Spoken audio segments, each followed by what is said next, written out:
Item or items from the chairman, and we have a presentation for onboard and non-rider survey results from ETC Institute, Chris Tatham.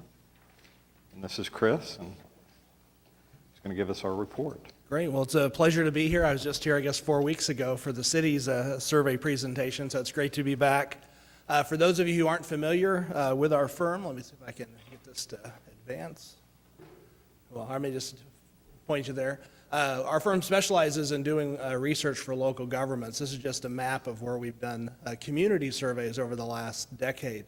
What you may not know as much is our firm's actually also the leader now in transit onboard surveys.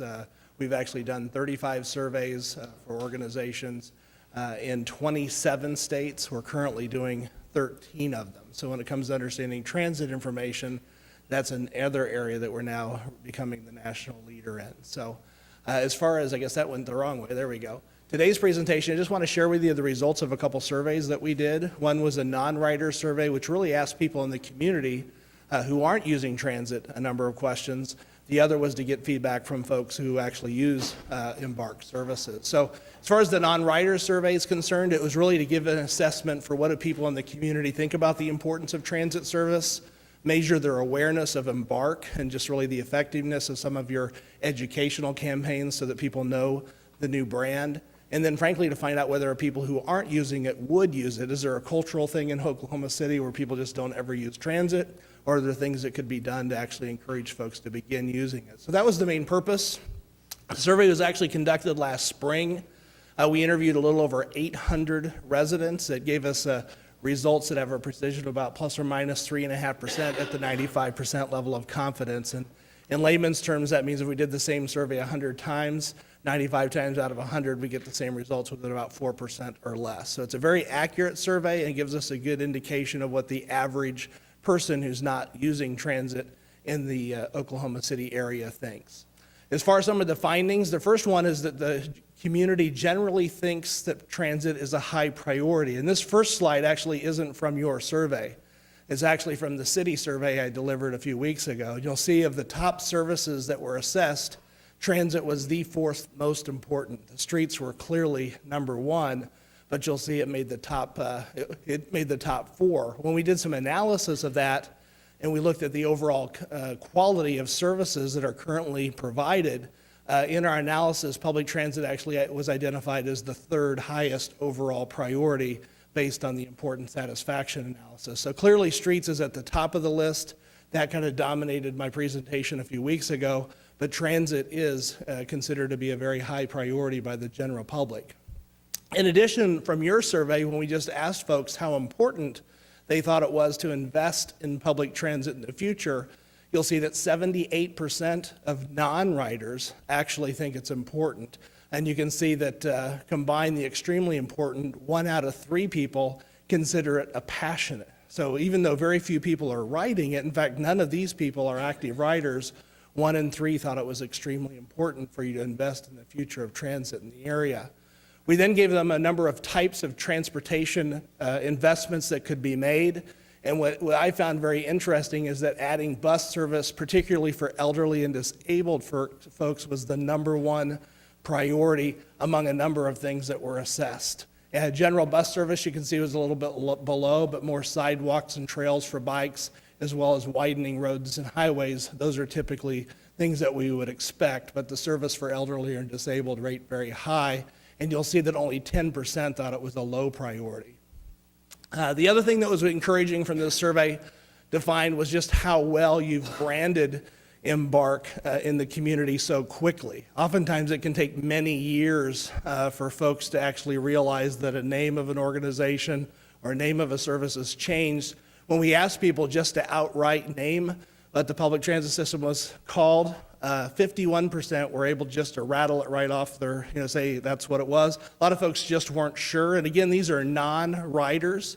Some still thought it was COPPA, but all in all, EMBARK's awareness is very high. When we then followed it up, and we did a further thing as whether or not they'd actually heard of EMBARK. If they didn't initially mention it, 2 out of 3 people said they had. So you've done a really good job in a very quick and short amount of time of educating people about EMBARK services, and one of the main reasons you've been able to do that is through your bus stops in your neighborhoods. We actually asked people how they'd heard about the name, and you can see the bus stops in neighborhoods was the #1 source of information that people learned about the service.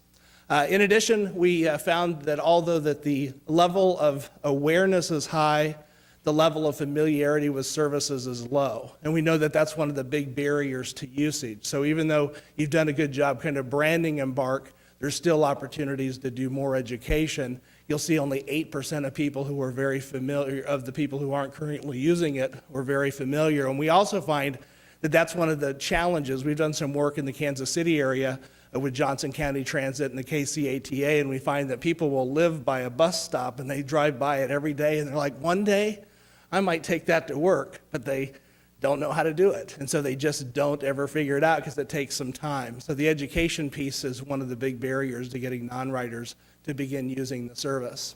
In addition, when we ask people whether or not they'd actually consider riding the commuters using bus to go to work or school, 55% actually said they would under the right conditions. And that might seem unusual. Why aren't more people using it? Well, the conditions and expectations of the service aren't being met. And that's going to always be a challenge in a community where there's a lot of low density development and people have lots of access to cars. But it's not that people are against riding transit, it's just that they require a high level of service to beat the alternatives of driving and parking.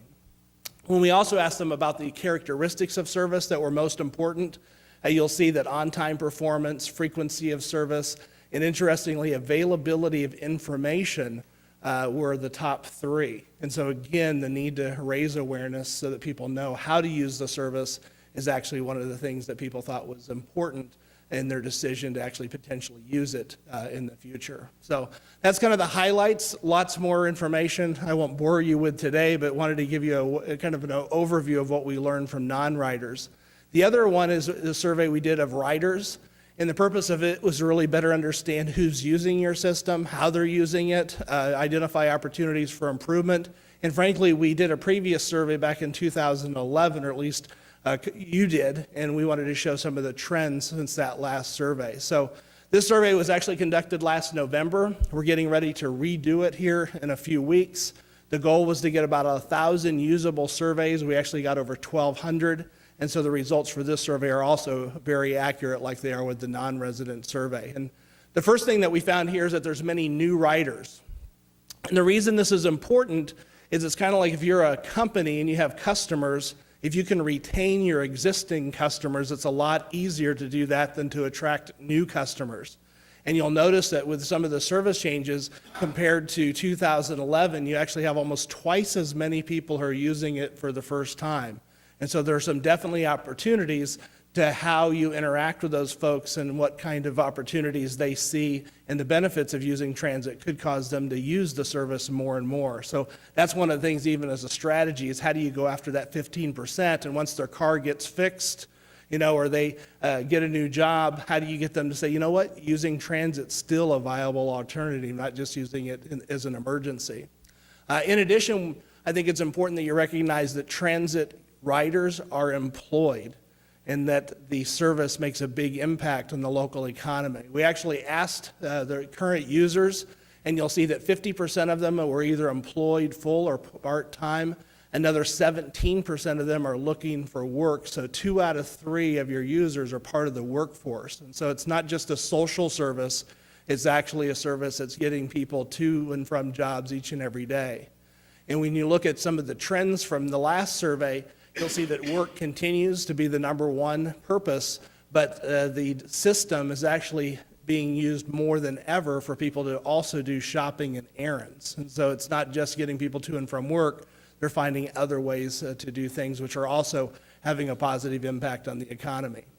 As far as what the typical rider looks like, one of the things we're able to do with the data is actually say, well, here's what your typical customer looks like. And I actually did it for both a new rider and also people of using the system for a long period of time. And you'll see your new riders tend to be males, employed. They're using the service to get to and from work. They have slightly more vehicles than those longer term riders. You can see almost 1 vehicle per household for your new riders, less than half a vehicle per household for your long-term riders. They probably have a driver's license, at least about a majority of them do. If you're a long-term rider, you don't have a driver's license. You'll see your newer riders are younger, about 10 years on average younger than people who have been using the service for more than 2 years. Slightly larger households, more likely to vote, more likely to earn more money, less likely to have a disability, but they both tend to be African American and high school graduates. And so what's interesting when you look at this is this isn't people who didn't graduate from high school. These are people who are working, they have jobs, and your newer riders tend to be more family oriented from larger households, tend to make a little bit more money. So if you can retain them, that may be an effective way to grow ridership in the future. One of the things that we did look at as a survey is how satisfied your customers currently are, and these ratings are extremely good. One of the things I typically look for in assessing satisfaction is the percentage of folks who are giving you an excellent or like a most intense positive rating. And you'll see in just about every area that was assessed, about a quarter or more of your customers gave you a 5 or that high level of excellent on the 5-point scale. And very, very few were dissatisfied or gave negative ratings of below average or poor. You'll notice that the one area that has the most negativity has to do with information at bus stops, with about 1 in 6 folks. So again, making it so that people know what to do, how to use the system, how to get around, that'll definitely be something to look for in the future. One of the other challenges for your system is by nature with your transit center, you have a lot of transfers. But you'll notice that almost half of your riders are taking 2 or more transfers, and that's a real challenge. And one of the things I notice is that's probably one of the reasons you're not able to retain riders over time, because we actually looked at the difference between people who are new riders, riding less than 6 months versus those who've been riding more than 2 years. And you'll notice that among those who were relatively new to the system, 27% of those who had 0 transfers had used EMBARK for less than 6 months, compared to just 13% of those with 3 or more transfers. So at the end of the day, that difficulty of making the trip is causing people to probably go back to looking for driving and other methods. So to the extent that that can be minimized, the transfers, that will probably improve your ability to retain customers who enter the system.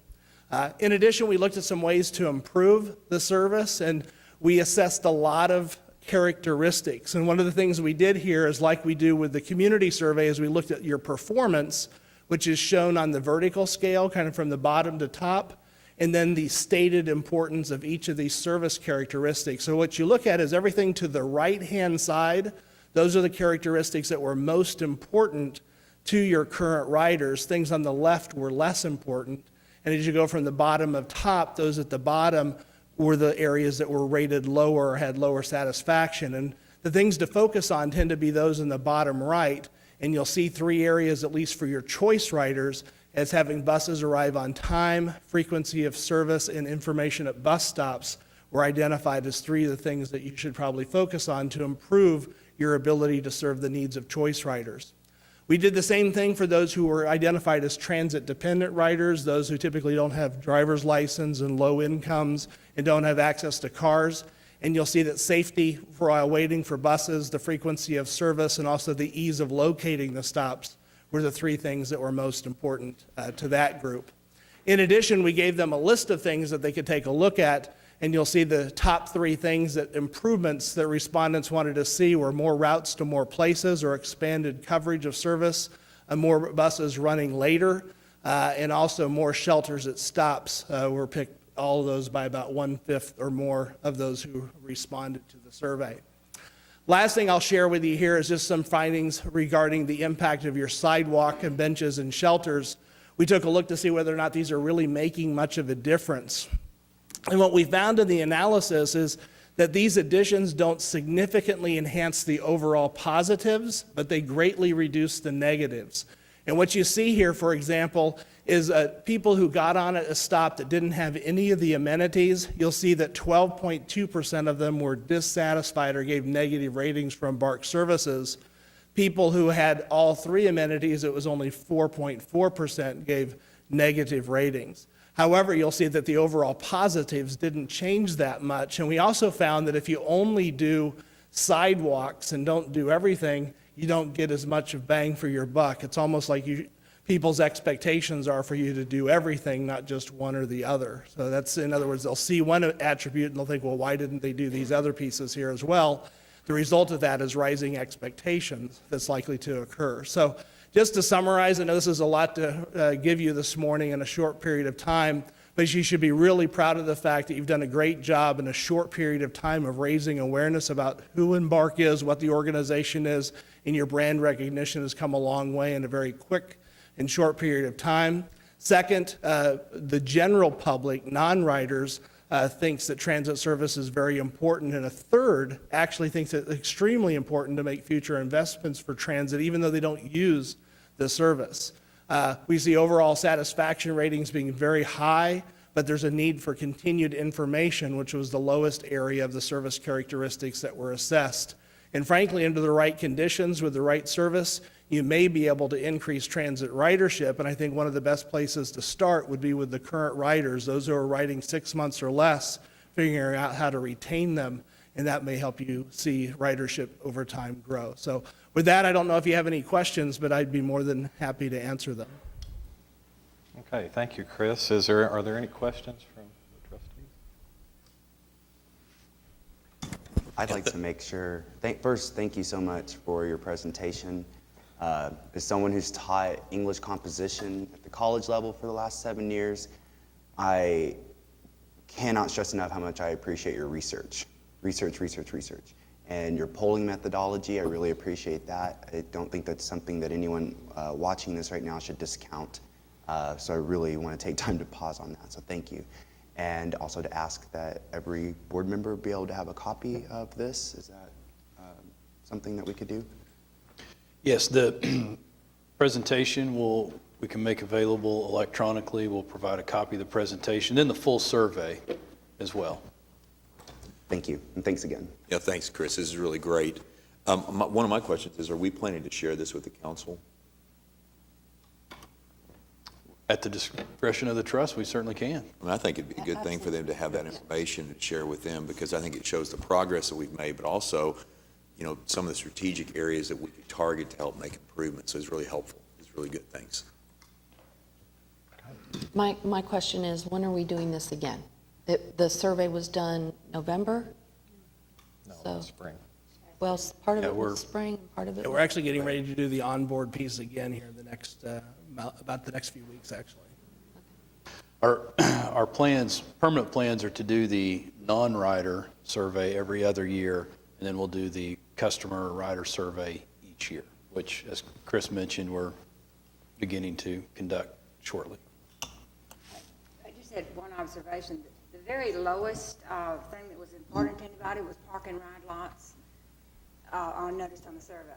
I'm sorry? I said the very lowest of importance seemed to be park and ride lots. And that's because they're only used by a small percentage of people. So for the people who use them, they're very important, but the majority of your riders aren't using park and ride services, so that's why it rated. But if we're looking at people that have cars, choice riders, the importance of park and ride lots would be very important. You would think that, but at the end of the day, it's even how people would potentially use the service. And so it's the service frequency, the coverage of the service, things like that. Before you consider the park and ride lot, just having the lot itself doesn't get you to ride it. It's getting into the system and making sure a lot of other attributes. So park and ride, the importance of those lots rises to people as the coverage of the service, as the reliability of the service, the frequency of the service goes up, because then I say, hey, I want to use that service. But just doing a park and ride service lot without all of those other components tends to make the park and ride So it's less. it's the Exactly, chicken and the egg. exactly, right. You just put in a park and ride lot, that doesn't get people to use it. It's got to have those other attributes first, and then people will use the park and ride lots. Thank you. My greatest takeaway of this was the fact that the majority of people transfer one or more times. And to me, that means it's not as efficient as what it could be if we had more service out there. So. Yeah, and that's a really good point, Barney. And I made some other notes here. And again, just going back to the research, because after EMBARK and COPPA in our city won this recent national award, as I've posted on social media about it, I've received, many compliments on our behalf and on behalf of the city, of course. and we're all very excited about it. I couldn't help but notice, though, on social media, there'd be a couple times where someone would be like, well, really? Well, why? And then as they looked at the research we had already, when I showed them, here's why, here are the new amenities that we've added to our existing service, and then showed that ridership had increased by 8.8% because of those new amenities for the very demographic, the very person that we're talking about who's taking our transportation system, then it clicked. Oh, okay. And that really stood out to me today because one of the notes I saw in here was that 60% of people who are non-riders have low familiarity with our services. So it's not that we're not providing some of those services, it's that the education still needs, we have an opportunity there. I also think it's interesting that most people get information about EMBARK and know about our brand from the bus stops, and simultaneously that's one of the lowest scores that we had, that we need more information at the bus stop. So that's something I think we're gonna have to think about going forward. And then, it's something I've heard people on the board talk about all the time, and I think this is something we're gonna have to really think about as we go into next year's general obligation bond, all the council people. That's why I think we do need to present these demographics in your research to them, because sidewalks, benches, and bus shelters, those need to be priorities for our city, kind of building on what Kay was saying with the park and ride stuff. Well, that's not gonna matter as much unless we have improved frequency, better bus routes, because we saw now from the research that that's what people are talking about. And I can tell you anecdotally, that's what I hear, but I love that research is backing up that anecdotal conversations that I'm hearing. And we really do need to be talking about how we work with all the other boards and departments for sidewalks, benches, and bus shelters, so we can be working together in that GEO bond next year. This excites me. I love having data, and again, I want to thank you for presenting it to us. Okay, thank you very much. Thank you.